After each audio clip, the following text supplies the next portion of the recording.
Chapter 18 The Industrial Revolution. When time became a machine and the soul got lonely. The factory gates clanged open at precisely 6 a.m, and the crowd surged forward into the mechanical roar of early 19th century Manchester. Inside the mill, air hung heavy with oil and lint. The smell of hot grease clung to everything. Giant machines loomed like iron beasts, spinning, clattering, pounding, in rhythms too fast for human hands. The noise was relentless, no space for conversation, only shouted commands and the hum of nerves stretched taut. The floor trembled beneath rows of whirring spindles. Revolution didn't erupt with banners or sermons. It smouldered in coal pits and textile mills. Steam replaced muscle, factories consumed fields, but the most radical shift was internal. Machines didn't just transform the world, they reshaped how humans thought, moved, and perceived their reality. For many, it was their first encounter with machines of such scale and force. Tools had once served the hand, now they dwarfed it. Machines you worked beside, but never quite with. When minutes became money. As clocks moved from church towers to factory walls, time itself was recast. No longer sacred or seasonal, it became standardized, segmented and sold. Railway timetables synchronized clocks, and time zones reshaped how people thought, moved and lived. Time became an external authority, a measured grid that reordered not only the day but the mind. Only a generation earlier, time had followed a different logic. A farmer moved with the land, the weather, and the curve of the sun. The day unfolded through lived experience, prayers, meals, shadows sliding across the cottage wall. Now, life was carved into clock time.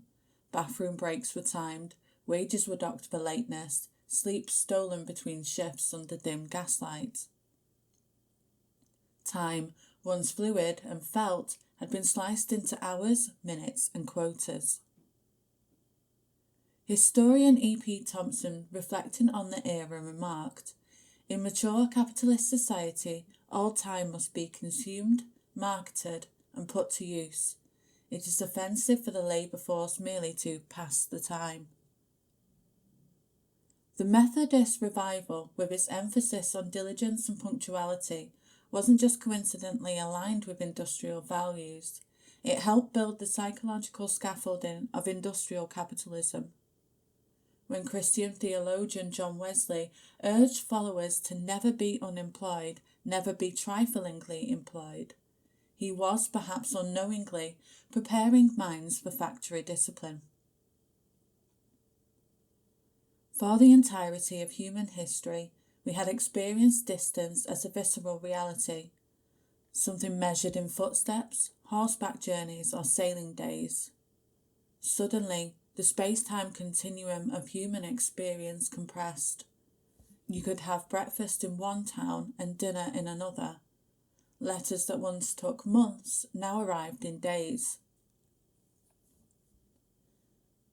When the first telegraph message travelled from Baltimore to Washington in 1844, it did more than transmit Morse code. It shattered the ancient relationship between distance and time. "What hath God wrought?" a phrase likely pulled from a freshly printed Bible, was the message Samuel Morse chose for that historic transmission. The theological framing wasn't incidental. The implications extended far beyond technology, reaching deep into the philosophical and spiritual fabric of the age. These transformations of time and space were the first symptom of a deeper change. Time itself became a commodity, and its efficient use a moral imperative. People began to think in terms of hours and efficiency, productivity and deadlines. Life became a race against the clock, and the human nervous system followed suit. but something deeper was lost too. Before the rise of the clock, time had moved with the rhythms of nature and spirit. Sacred time wasn't measured, it was lived. It connected people not just to each other, but to the land, the cosmos, and a shared sense of meaning. Industrial time severed that thread. Factory bells and railway timetables compressed life's rhythms into mechanical grids, turning sacred pauses into economic inconveniences. The sun still rose and set, but increasingly human lives moved to the beat of the machine. When sensory overload became normal. Walking the gloomy streets of Manchester in 1850, you're one among thousands. Faces blur past in every direction. No one knows your name. Coal smoke clings to your coat, settles in your lungs. The pavement is slick with soot, and the sky never quite clears. Gas lamps flicker overhead, casting a pale imitation of day long after the sun has vanished. The air hums with noise, factory whistles, horse hooves, shouted bargains, clattering carts. You flinch as a stranger brushes your shoulder, just one of hundreds who will pass by you today, unnoticed and unacknowledged. This was the new reality of urban life, anonymous, accelerated, and overstimulated. The village rhythms, slow, familiar, communal, had been replaced by a sensory onslaught that had never paused. The gossip of neighbours gave way to headlines. The oral memory of elders was drowned out by traffic and telegraphs. Cities didn't just crowd the body, they fragmented the mind. Just as industrial time reshaped daily life, industrial cities rewired the way people processed the world. The pace, the noise, the anonymity, it was too much, too fast. To survive it, people built subtle psychological shields. Sociologist George Simmel noticed it first. City dwellers developed a kind of emotional filter, a blasé attitude, not out of indifference, but as self-defense. It was how they dulled the edges and protected mental space in a world of relentless input. And when the emotional shields frayed, there were always the pubs. Modern neuroscience backs him up. The brain works harder in cities. The part that manages attention and scans for danger stays on high alert. Not because people are weak, but because the overload is real. But with the loss of old rhythms came a deeper loss, embedded meaning. Seasonal festivals, village rituals, familiar gods, all pushed aside by factory bells and electric light. Time sped up, but meaning fell behind. Sociologist Harmut Rosa calls it social acceleration, the feeling of moving faster and faster without ever arriving anywhere, a sensation of standing still at great speed. Even art changed. Impressionist painters like Monet and Degas didn't paint static scenes anymore. They captured the flicker, the blur, the way the world now rushed past in fragments.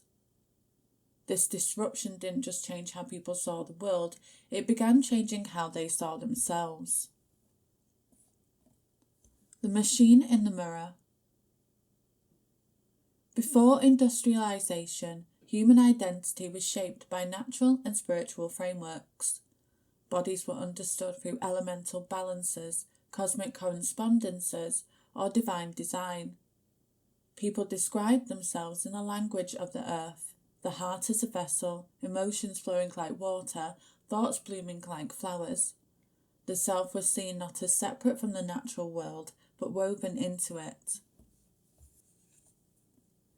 Industrial culture slowly rewired this view. Mechanical metaphors replaced organic ones. The heart became a pump, the brain an electrical switchboard, the nervous system a telegraph network. By the 20th century, even the mind itself was described as a kind of machine, a computer processing inputs and outputs. This shift didn't happen overnight. In 1748, philosopher Julien Offray de la Mettrie had already argued in Le Homme Machine, Man a Machine, that humans were nothing more than complex mechanisms. At the time, it was radical materialism. A century later, it had become common sense. Medical textbooks illustrated the body like a factory, organs as components, systems as production lines. And the machine logic didn't stop at anatomy. It extended into psychology. Industrial thinkers like Frederick Winslow Taylor created workers' movements like parts to be optimized, timing tasks like stopwatches, designing factory systems to maximize efficiency. In the past, Taylor wrote, the man has been first. In the future, the system must be first. It was a profound inversion. People existed to serve systems, not the other way around. The language of machinery seeped into everyday life. People weren't just wound up or run down anymore, they felt it. They spoke of blowing off steam, of grinding gears, of being cogs in the machine. These weren't casual metaphors, they became mirrors, subtly reshaping how people understood their own exhaustion, pressure, and disconnection. As mechanical metaphors took root, they shaped new moral frameworks too. If humans were machines, then inefficiency wasn't just wasteful, it was unnatural, even immoral. Rest and play became suspicious luxuries. Productivity was sanctified. The very purpose of life was reframed in mechanical terms: output over fulfillment, function over well-being. Religious traditions wrestled with this change. Some rejected the mechanistic view, clinging to older versions of soul and mystery. Others adapted, recasting God as the master engineer, the divine mechanic, fine-tuning creation. Methodist leader John Wesley's call to earn all you can, save all you can, give all you can, reflected this merging of spiritual duty with industrial discipline. Beneath these shifts, deeper questions stirred, questions that still haunt the modern mind. If humans are machines, what becomes of the soul? If thoughts are mechanical, what happens to free will? If worth is measured by output, where does love, creativity, or contemplation fit in? These weren't academic debates, they were lived tensions, quiet, pervasive anxieties about what it meant to be human in a world increasingly built by machines and measured by money. When biology met the clock. But the mind, no matter how mechanical the metaphor, wasn't made of steel. By the late 19th century, human biology began to show the strain. Industrial life didn't just reshape thought, it reshaped the body's stress responses. The nervous system, tuned over millennia to natural rhythms and intermittent threats, now had to endure constant noise, crowded cities, artificial light, and relentless schedules. The result was a new kind of exhaustion. Doctors called it neurasthenia, a condition marked by fatigue, anxiety, headaches, and depression, especially among city dwellers and industrial workers. Sound familiar? American neurologist George Beard blamed it on 5 forces: steam power, the telegraph, the periodical press, the sciences, and, with a flash of 19th century misogyny, the mental activity of women. For all its flaws, Beard's diagnosis captured something real: a body and a mind pushed beyond what they were built to endure. This wasn't ordinary tiredness. It was a pervasive, bone-deep exhaustion. The mental fog after too many demands, too much noise, too little rest. Philosopher William James famously described modern life as bottled lightning, not as a poetic metaphor, but an attempt to name the electrified strain running through daily existence. The response was telling. Physicians prescribed rest cures, isolation from the city, bans on reading, writing, and stimulation. Some treatments involved nothing more than lying still for months on end. They weren't treating disease. They were trying to give the mind space to breathe in a world that no longer did. Today, neuroscience would explain this as chronic overstimulation. The brain's threat systems constantly triggered, flooding the body with stress hormones. Attention fractured, fatigue deepened, anxiety became a background hum. But even amid the strain, the mind adapted. Out of this pressure, new fields were born. Psychology, neurology, sociology all emerged as attempts to understand the shifting internal landscapes of industrial life. Freud's theories of repression and inner conflict weren't anomalies. They were reflections of a psyche struggling to survive the demands of a world accelerating beyond its evolutionary design. And the strain was real. The damage was real. But so was the adaptation. The modern mind was being forged, scarred, resilient, and still reshaping itself to meet the speed of its own creation. When work lost its soul. German philosopher Karl Marx saw it first. The modern worker's alienation went beyond the factory floor. It reached into the very core of the self. As production scaled up, individual craftsmanship gave way to mechanized repetition. People became cogs in systems they didn't understand, much less control. In pre-industrial societies, craft and identity were deeply intertwined. A furniture maker would choose the wood, design the piece, and see it through every stage of creation. But in the factories, that link was severed. Workers sanded the same joint or assembled the same gear for hours, disconnected from any sense of the finished product. This disconnection ran deeper than economics. It eroded existential foundations. And with this, many lost their sense of purpose, story, and meaning. Marx called this species being, the essential human need to engage in creative, purposeful activity that connects us to others and to nature. Industrial capitalism stripped this essential longing, reducing work to abstract labour time and turning workers into interchangeable, replaceable parts in a machine they didn't own.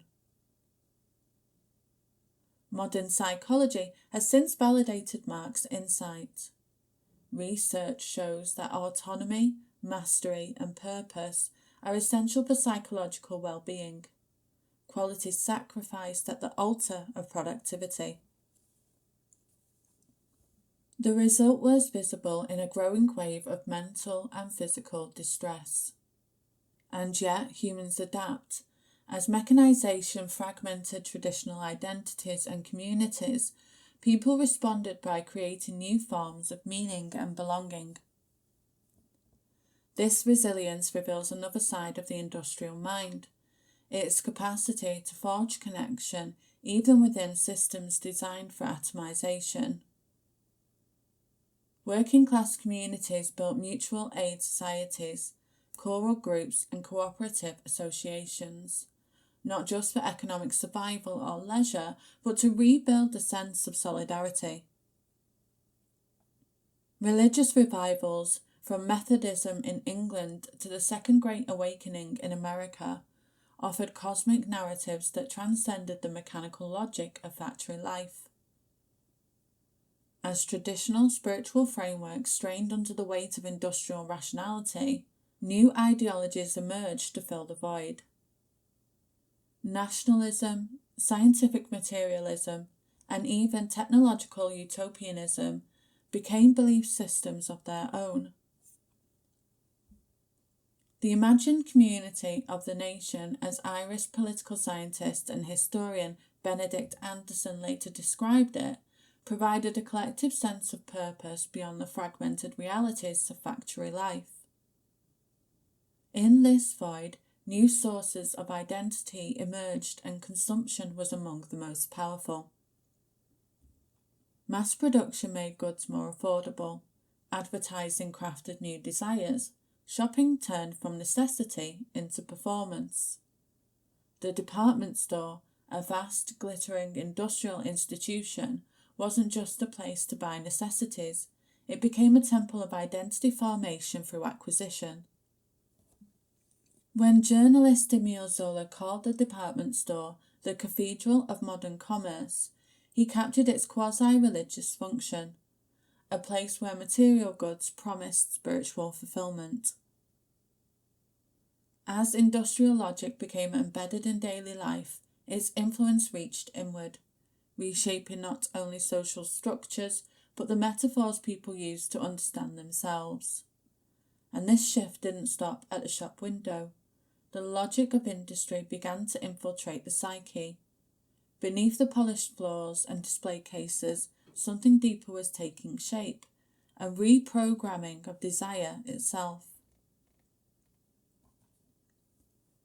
When desire and identity became industrial.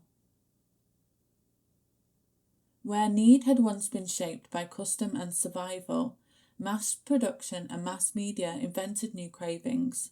Shopping became performance, objects became identity, desire itself became mechanized.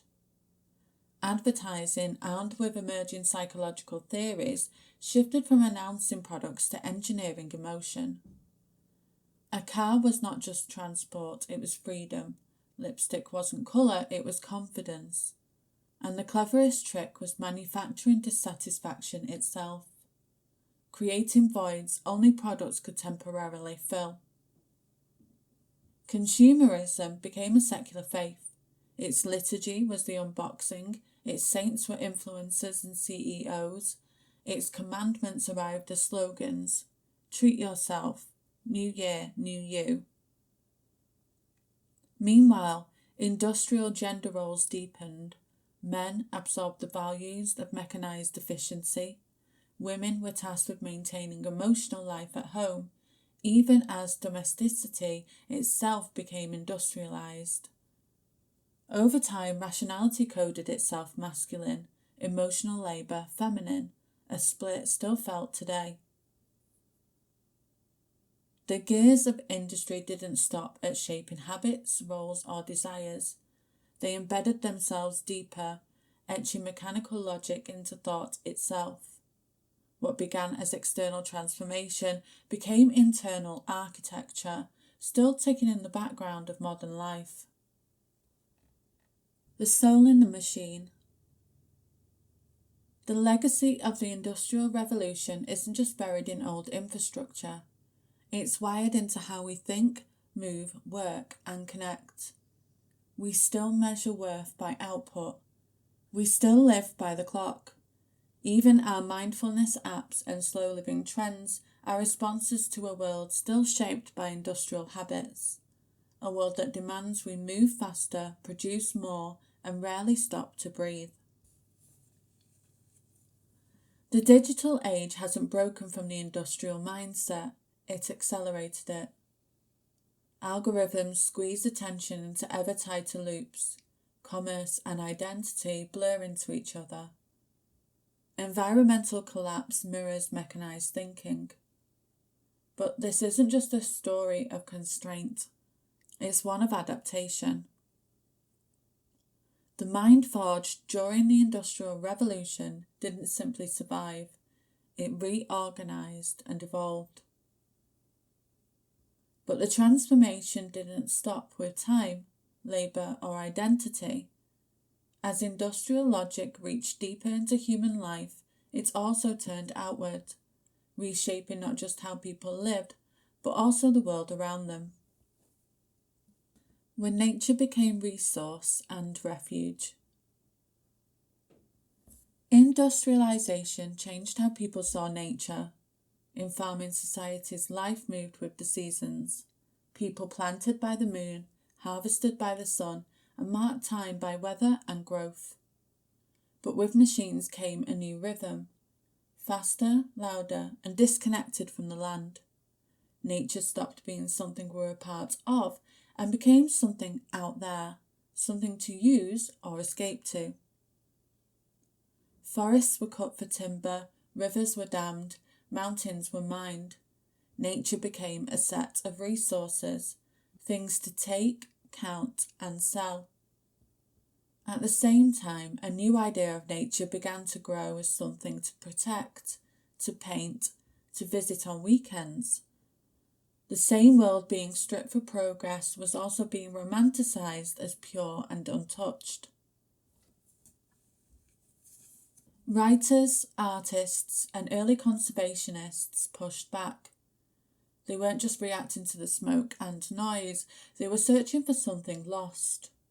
John Muir was part poet, part scientist, part prophet, a wanderer who treated the wilderness not as scenery but as sacred. He climbed mountains, studied glaciers, and slept in trees during storms just to feel closer to the wild. His writing helped spark the national parks movement, but more than that, he gave voice to a vanishing sense of belonging. The idea that nature was a living presence, not a passive backdrop, but something we were meant to be in relationship with. He called the mountains home, but it was already a home many were leaving behind. When the skies over cities turned grey, when fog stung people's eyes and coal smoke filled their lungs, it became harder to pretend the damage was far away. People didn't wake up one day with an environmental conscience. It built slowly from things they could see, breathe, and feel. That split between using nature and longing for it still lives with us. We snap pictures of sunsets while flying on fuel-heavy planes. We protect forests while buying fast fashion. Nature became something we tried to hold onto while still pulling it apart. But the biggest shift wasn't just in how we used nature, it was on how we started looking at it. We began to measure, name, and study the natural world with new tools, telescopes, microscopes, and careful notes. The same mindset that built the factory also turned its focus outward, searching for order in the stars and patterns in plants. What started as machines grinding wheat and weaving cloth soon became a different kind of revolution, one of observation, curiosity, and discovery. Next week, Chapter 19, The Scientific Revolution and Religious Challenge.